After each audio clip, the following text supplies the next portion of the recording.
nouveau bienvenue dans notre série intitulée Les Trois Anges rendus pratiques. Je suis votre orateur et évangéliste Loami Richardson et ce que nous avons découvert jusqu'à présent, c'est les étapes pratiques que nous devons suivre afin d'appliquer les messages trouvés dans Apocalypse 14, 6 à 12.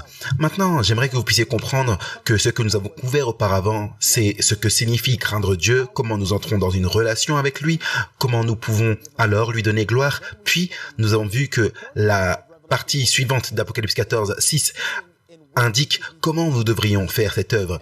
Et c'est durant le temps du jugement. Donc ce que nous avons couvert s'est déroulé avant le jugement. Et ce que nous avons découvert, c'est que le jugement a commencé le 22 octobre 1844 et que Dieu sonde les cœurs de ceux qui affirment être ses disciples pour finalement enquêter si nous sommes vraiment ou non connectés à cette vie qui est Jésus-Christ. Donc nous allons continuer notre étude ici aujourd'hui, mais avant, inclinons la tête pour la prière. Père, merci beaucoup pour l'incroyable opportunité de pouvoir ouvrir ta parole. Donne-nous ton esprit maintenant. Conduis-nous dans toute la vérité afin que nous puissions avoir une nouvelle révélation de ton Fils Jésus-Christ. Nous demandons ceci au nom précieux et saint de Jésus-Christ. Amen. Donc là où nous nous sommes arrêtés, c'est que pendant le temps du jugement, Dieu regarde pour savoir si oui ou non nous sommes vraiment ce que nous disons être. Beaucoup d'entre nous prennent le nom de Christ, mais ne suivent pas dans leurs paroles et leurs actions pour démontrer qu'ils sont vraiment connectés à Jésus-Christ. Donc, chaque jour, Dieu vous regarde. Il veut vous aider à vous tenir debout pour vous garder dans le bon esprit, comme nous le voyons dans Proverbe 16 et le verset 2. Il nous alerte et veut nous aider afin que nous puissions nous repentir au cas où nous tombions. Et il veut que nous apprenions à laisser son esprit nous contrôler à tout moment. C'est ce que nous voyons dans Proverbe 16 et le verset 2, où il est dit « Toutes les voies d'un homme sont pures à ses yeux, mais celui qui pèse les esprits, c'est l'Éternel. » Vous voyez, quand je me compare aux autres, je serai toujours en règle avec Dieu, mais Dieu dit « Je ne veux pas que tu te compares aux autres, je veux que tu te compares à ce que l'Esprit te révèle et à quel point es-tu prêt à te conformer à l'Esprit de Dieu. » Commentaire biblique, le volume 7 à la page 986 dit « En tant que disciples de Christ, sondons nos cœurs avec une bougie allumée pour voir de quel esprit nous sommes. Pour notre bon présent et éternel, critiquons nos actions pour voir comment elles se tiennent à la lumière de la loi de Dieu. Car cette loi est notre norme. Donc comprenez que notre norme n'est pas le pasteur, notre norme n'est pas l'évangéliste, notre norme n'est pas maman ou papa, notre norme c'est Jésus-Christ et sa loi. Et frères et sœurs, chaque jour nous devons nous analyser pour voir si oui ou non nous sommes vraiment dans l'esprit, si nous permettons vraiment au cet esprit de briser notre propre nature, permettre à l'esprit de nous guider, de nous faire apprendre, de nous enseigner comment garder les commandements de Dieu. Donc nous devons comprendre que c'est maintenant que Dieu veut que nous voyons si nous sommes vraiment dans cette relation avec lui. Ecclésiaste chapitre 12, le verset 13 et 14. La Bible déclare, écoutons la fin du discours. Crains Dieu et observe ses commandements. C'est là ce que tout homme doit faire. Donc c'est dans le contexte de Salomon réfléchissant sur sa vie hors de Christ. Il dit, écoutez, tout dans ma vie n'est que vanité, les maisons, les voitures, la renommée, l'argent, tout n'est que vanité. Et en fin de compte, le seul devoir que vous et moi avons, c'est de craindre Dieu et de garder ses commandements. Vous voyez, Salomon a même compris le message du premier ange. Car la Bible déclare, car Dieu amènera toute œuvre en jugement au sujet de tout ce qui est caché, soit bien, soit mal. Donc comprenez que la première priorité pour nous en tant que disciples de Christ est d'entrer dans cette relation avec Christ, de voir et de demander au Saint-Esprit de continuer à œuvrer en nous et à travers nous afin que nous puissions glorifier Dieu à travers nos œuvres. Et frères et sœurs, nous devons faire cela maintenant car le temps va venir dans lequel Dieu va nous juger sur la base de ce que nous disons, faisons et même ce que nous pensons. Les paraboles de Christ à la page 316 nous déclarent « La loi de Dieu regarde dans les secrets du cœur. Chaque acte est jugé par les motifs qui l'a poussé. Seul ce qui est en accord avec le principe de Dieu tiendra au jour du jugement. Alors comprenez que je dois être en connexion continue avec Christ, implorant et demandant « Seigneur, révèle-moi mes lacunes, révèle-moi où je dois m'améliorer. Et non seulement aide-moi, mais transforme-moi. Permets à ton esprit de contrôler mes pensées, mes paroles, mes actions. Parce qu'en fin de compte, Dieu va juger nos secrets. Il va juger nos cœurs, les choses que l'homme ne peut pas voir. Dieu les voit et Dieu dit « Écoute, je veux que tes pensées soient aussi pures que tes paroles et tes actions. » Le commentaire biblique, le volume 5, déclare que la loi de Dieu va jusqu'aux sentiments et motivations, ainsi que dans les actions extérieures. Comprenez que tout ce que nous faisons extérieurement n'est qu'une extension de ce qui se passe à l'intérieur. Donc, lorsque la loi de Dieu est révélée, quand Dieu parle du jugement, il dit, écoute, je veux aller dans tes pensées intérieures et je vais te révéler qui tu es vraiment. Non pas pour te montrer à quel point tu es mauvais, mais pour te montrer combien tu as besoin de moi et combien je suis prêt à te donner mon esprit afin que tu n'aies pas à compter sur ta propre force, sur ta propre sagesse et sur ta propre compréhension, mais que tu puisses complètement croire en ma parole, que je le ferai pour toi. Nous voyons donc que la loi de Dieu atteint les sentiments et les motivations ainsi que les actes extérieurs, qu'elle révèle le secret du cœur, jetant la lumière sur les choses qui avant étaient enterrées dans les ténèbres. Dieu connaît chaque pensée, il connaît chaque objectif, chaque plan, et il connaît tout. Il continue de dire que le livre du ciel enregistre les péchés qui ont été commis, et là où il y a eu des occasions, Dieu amènera chaque œuvre en jugement. Toutes les choses secrètes. Par sa loi, il mesure le caractère de chaque homme. Frères et sœurs, le jugement est le message de l'évangile, et ce message de l'évangile est lié à Jésus-Christ. Mais nous n'avons pas à avoir peur du jugement.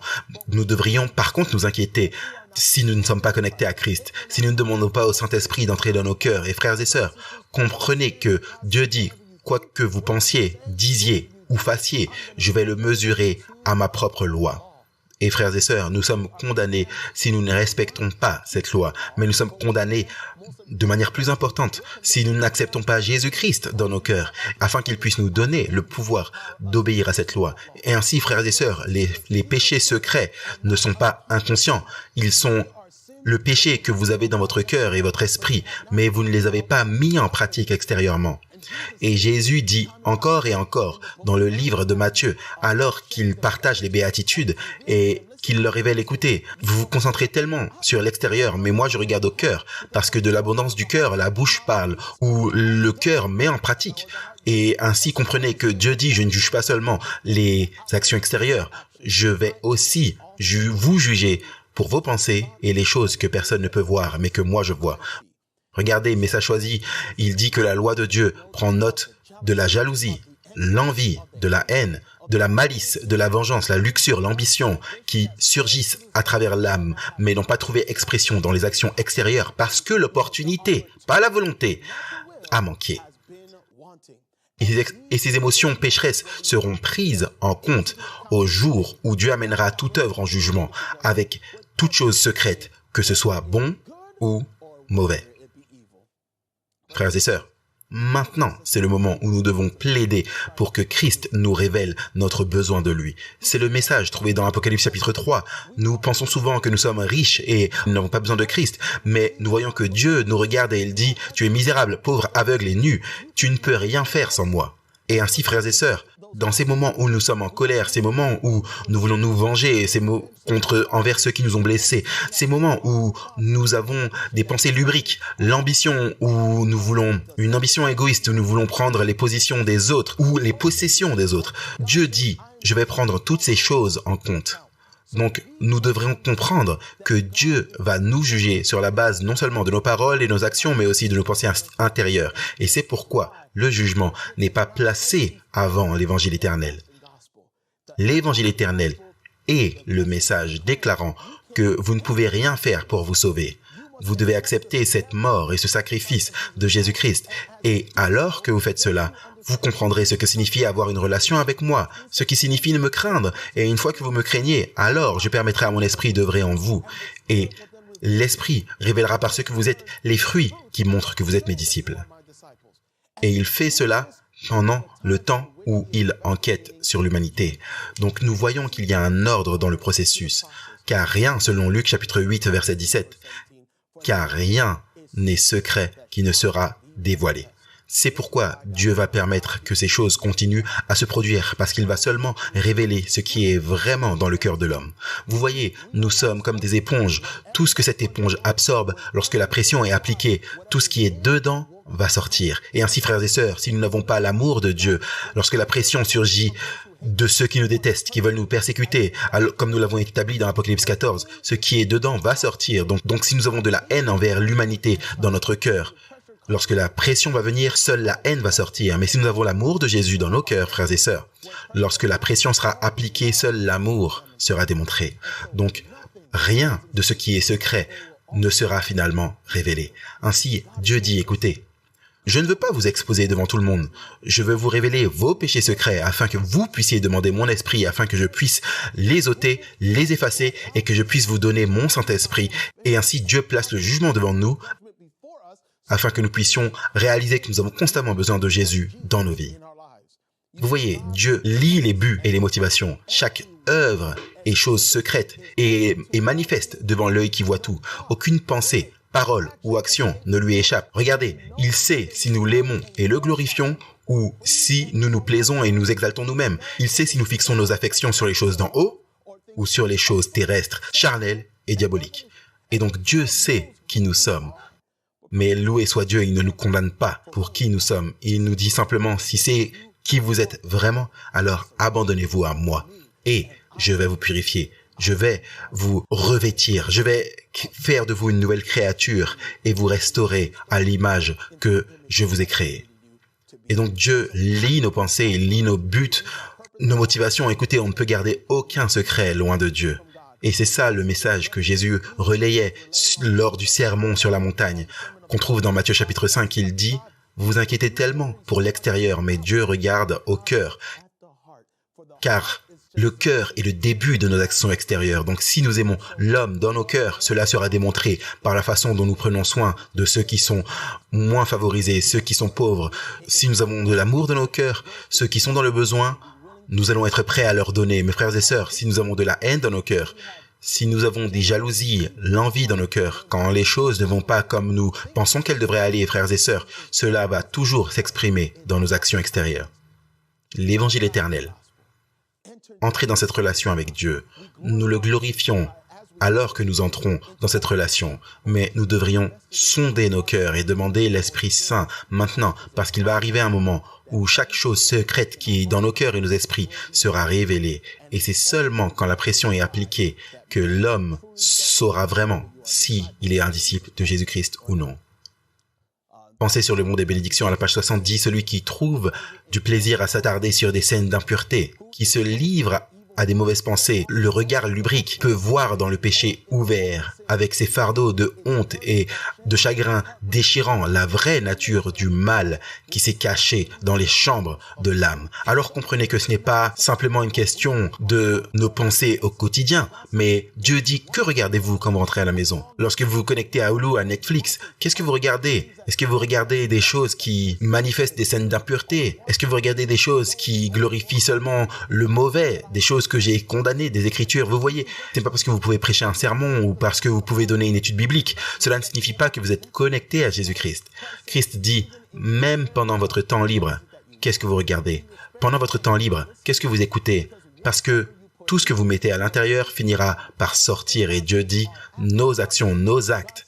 Dieu dit, qu'importe ce que vous déclarez être, je vais finalement être le juge de qui vous êtes vraiment. Si vous êtes connecté avec moi, les fruits se manifesteront à l'extérieur ainsi qu'à l'intérieur. Dans le temps secret avec Dieu, il va savoir et il va finalement révéler ceux qui sont ses vrais disciples et ceux qui ne le sont pas.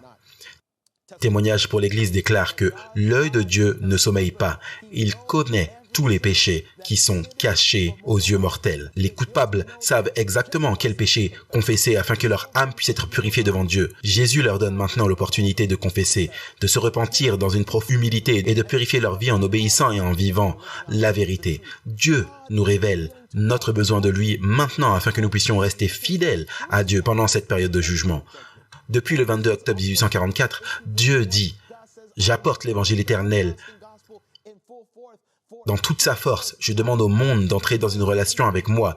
Je demande au monde non seulement d'entrer dans une relation avec moi, mais de me glorifier par leurs paroles, leurs actions et par les choses qu'ils mangent, les choses qu'ils regardent, les choses qu'ils font. Et Dieu dit, je te révèle qui tu es, pas parce que je ne te valorise pas, mais parce que j'ai besoin que tu réalises à quel point tu as besoin de moi. Et ainsi, les yeux de Dieu ne dorment pas, frères et sœurs. Il va finalement révéler tous les péchés que nous ne lui confessons pas. Et ainsi, il demande à son peuple, demandez l'Esprit Saint, demandez mon aide, afin que je puisse vous révéler qui vous êtes. Et ne laissez pas l'orgueil, l'arrogance vous empêcher de vous humilier et d'accepter votre vraie condition. Mes frères et sœurs, Dieu dit, je vous accepte comme vous êtes, mais loué soit Dieu, il ne nous laisse pas dans l'état où nous sommes. Vous voyez, la loi exige que l'âme elle-même soit pure et l'esprit saint, que les pensées et les sentiments soient conformes à la norme de quoi? De l'amour et de la droiture. Vous voyez, ce que nous proclamons, Dieu dit, je veux que cela fasse partie de votre vie quotidienne. Je veux que cela fasse partie de ton ADN. Tu n'as pas la capacité de produire des fruits de justice. Tu n'as pas la capacité d'aimer ton prochain comme toi-même. Il n'y a aucun moyen que tu puisses aimer tes ennemis et seulement vouloir du bien à ceux qui te veulent du mal. Il dit, écoute, tu ne peux pas faire cela. Je peux le faire, mais je ne peux que le faire si tu me donnes la permission de le faire dans ta vie. La loi exige que nous soyons purs en esprit, non seulement dans nos pensées, mais aussi dans nos sentiments. Et frères et sœurs, nos pensées et nos sentiments sont connectés pour voir si oui ou non nous sommes fidèles à la loi d'amour et démontrons les fruits de la justice. Les lieux élevés à la page 164, il est dit, si les pensées sont mauvaises, les sentiments seront mauvais. Et remarquez, les pensées et les sentiments combinés constituent le caractère moral. Vous voyez, notre caractère détermine finalement notre destinée. Où allons-nous aller? Allons-nous habiter au ciel avec Christ pour le reste de notre vie ou allons-nous choisir de nous rebeller contre la loi, de nous rebeller contre l'amour de Dieu et finalement de rejeter cette grâce qu'il veut nous donner et d'être séparés de cet amour pour toute l'éternité? Vous voyez, tant de fois, nous nous concentrons sur l'apparence extérieure, nous inquiétons des actions extérieures et nous oublions les pensées. Parce que si les pensées sont mauvaises, alors frères et sœurs, les sentiments sont mauvais. Et si souvent nous ne bougeons qu'en fonction de ce que nos cœurs ressentent. Et frères et sœurs, le livre de Jérémie déclare que nos cœurs sont trop peu et méchants par-dessus tout. Nous ne pouvons pas leur faire confiance. À quelle fréquence? Lorsque nous sommes tombés dans le péché, nous réclamons la promesse trouvée dans 1 Jean chapitre 1 verset 9 que si nous confessons nos péchés, il est fidèle et juste pour nous pardonner nos péchés et nous purifier de toute iniquité. Mais nous pensons que Dieu ne nous pardonne pas parce que nous sentons que nous ne sommes pas sincères dans notre prière. Vous voyez, une fois que nos pensées et nos sentiments déterminent finalement que Dieu n'est pas un Dieu qui pardonne, que Dieu n'est pas un Dieu qui est miséricordieux et juste, un Dieu qui n'est pas un Dieu d'amour, mes frères et sœurs, ses pensées, ses sentiments constituent finalement notre caractère. Et notre caractère est déterminé par nos actions, paroles et frères et sœurs. Ceux-ci sont développés par nos pensées et sentiments. Nous devons être en accord avec Christ à chaque étape du chemin. Nous devons permettre à l'esprit de contrôler nos pensées. Nous devons permettre à sa parole de dicter nos actions et non à nos cœurs et à nos sentiments, parce que ces choses, si elles ne sont pas liées à Christ, constitueront finalement notre caractère moral. Les paraboles de Christ nous disent que la perfection morale est requise de tous. Donc frères et sœurs, si Dieu a votre cœur, il a votre esprit. S'il a votre esprit, alors il peut dicter vos actions. Et frères et sœurs, nos actions déterminent si oui ou non nous sommes vraiment connectés à Christ. La perfection morale est requise de tous. Message choisi, volume 1, nous dit que c'est le caractère spirituel et moral qui a de la valeur aux yeux du ciel et qui survivra la tombe et sera rendu glorieux dans l'immortalité pour les âges sans fin de l'éternité. Vous voyez, Dieu dit que votre caractère est beaucoup plus important pour moi que toute autre chose. Vous voyez, nous parlons de message et nous partageons le message de vérité sans réaliser que c'est le caractère dont Christ se soucie le plus. Ainsi, dans Témoignage pour l'Église, au volume 1, à la page 100, il est dit que, alors que nous approchons du jugement, tous manifesteront leur vrai caractère et manifesteront clairement à quelle compagnie ils appartiennent. Vous voyez, Dieu nous donne le temps et l'occasion maintenant de nous repentir, de chercher sa face, de demander à l'Esprit Saint de briser notre propre nature, nos propres cœurs têtus et nos cœurs de pierre afin qu'il puisse nous donner un cœur de chair. Frères et sœurs, nous sommes moralement corrompus. Mais par sa grâce et son pouvoir, nous pouvons finir par développer le caractère qui est nécessaire pour que nous restions fidèles à Dieu pendant ce jour de jugement. Et ainsi, Dieu permet à toutes ces choses horribles qui se produisent dans notre monde aujourd'hui de révéler ce qui est vraiment dans notre cœur. Et alors que le temps de jugement approche, Alors que la seconde venue de Christ se rapproche de plus en plus, tout ce qui sera révélé sera manifesté juste avant que Jésus ne revienne. Voilà pourquoi Jésus déclare que ceux qui sont souillés continuent à se souiller, que ceux qui sont justes continuent à être justes. Et en fin de compte, peu importe ce que vous dites, Dieu dit, j'ai regardé à votre vie, regardez au modèle de décision que vous avez pris et j'ai remarqué que peu importe les tentations qui se présentent devant vous, vous choisirez toujours ce qui est juste. Et il va y avoir un autre groupe de personnes qui, peu importe ce que Dieu leur lance et qu'importe les tentations qu'ils peuvent affronter, ils vont constamment choisir leur propre voie plutôt que les voies de Dieu. Et Dieu dit, en fin de compte, chaque être humain sur la planète Terre prendra sa décision. Et quand tout sera dit et fait, le monde verra qui sont les vrais disciples de Jésus-Christ, parce que ceux qui sont vraiment connectés à la vigne en démontreront les fruits. La grande controverse à la page 490 déclare que tous ceux qui voudraient avoir leur nom conservé dans le livre de vie devraient maintenant, dans les quelques jours restants de leur probation, affliger leur âme devant Dieu par chagrin pour le péché et une vraie repentance, et qu'ils aient une vraie recherche profonde et fidèle de leur cœur. Ainsi, je vous demande, aujourd'hui, avez-vous permis à l'Esprit de Dieu de vous révéler votre besoin de lui? Avez-vous vraiment affligé votre âme et dit, Seigneur, révèle-moi mon besoin de toi, montre-moi ma véritable condition afin que je puisse plaider pour ton esprit, afin que tu puisses me transformer en l'image de ton Fils Jésus-Christ? Vous voyez Témoignage pour l'Église au volume 1. La page 533, elle déclare que j'ai vu que beaucoup tomberont de ce côté du royaume. Dieu teste et prouve son peuple. Et beaucoup ne supporteront pas l'épreuve du caractère et la mesure de Dieu. Beaucoup devront faire des efforts surhumains pour avoir la victoire sur leurs traits de caractère particuliers et être sans tache ni ride ou quoi que ce soit de semblable devant Dieu et l'homme. Dieu nous donne maintenant l'opportunité de confesser nos péchés. Dieu nous donne maintenant l'opportunité d'être en règle avec lui. Mes frères et sœurs, nous ne pouvons pas affliger nos propres âmes sans demander l'Esprit Saint. Et la seule façon dont nous allons vraiment accepter ce message de jugement est d'abord en comprenant son amour pour vous et moi. Le jugement n'est pas quelque chose dont nous avons besoin d'avoir peur, mais nous devons constamment penser dans notre esprit, chaque pensée, chaque action que nous démontrons, Seigneur, est-ce que cela est aligné avec ta volonté? Est-ce que c'est ce que tu attends de moi? Car nous savons qu'il va arriver un moment où Dieu va dire, c'est fini. Ce que tu es sera révélé devant le monde entier. Et ainsi, frères et sœurs, nous voyons l'ordre dans lequel ces messages doivent être acceptés. Nous ne pouvons pas parler du message du troisième ange sans nous concentrer sur les étapes pratiques trouvées dans le message du premier ange.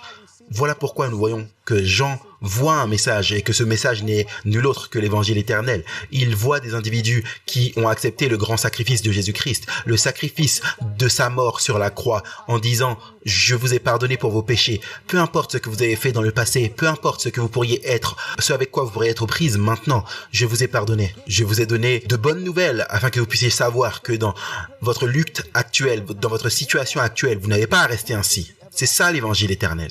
Que depuis la fondation du monde, Dieu a envoyé son Fils pour racheter le monde.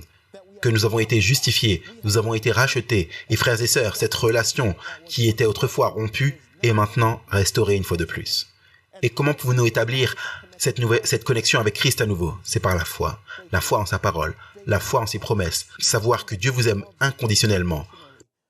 Mais il vous donne l'occasion de dire, si vous voyez le grand amour que j'ai pour vous, êtes-vous prêt à entrer dans cette relation avec moi?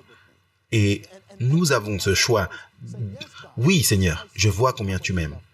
Et parce que je vois le grand sacrifice que tu as consenti pour moi, je suis prêt à l'accepter.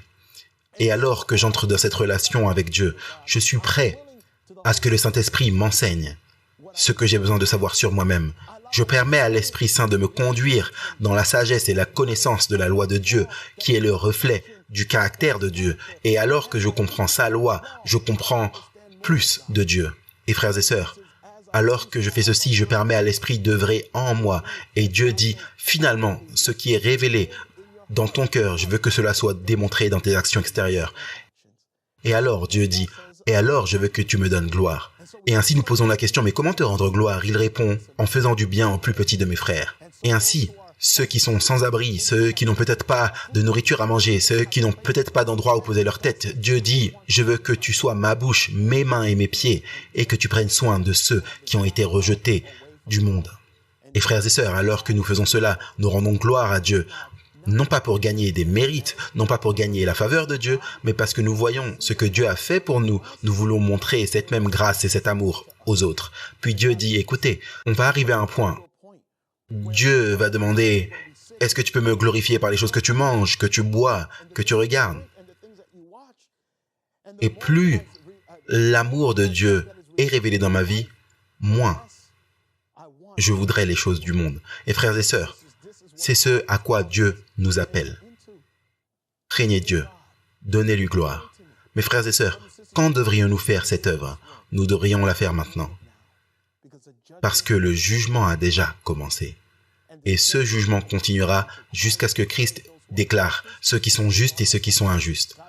Dieu dit depuis le 22 octobre 1844, le jugement a commencé et je commence par ceux qui revendiquent mon nom. Ainsi, frères et sœurs, nous voyons l'ordre des événements.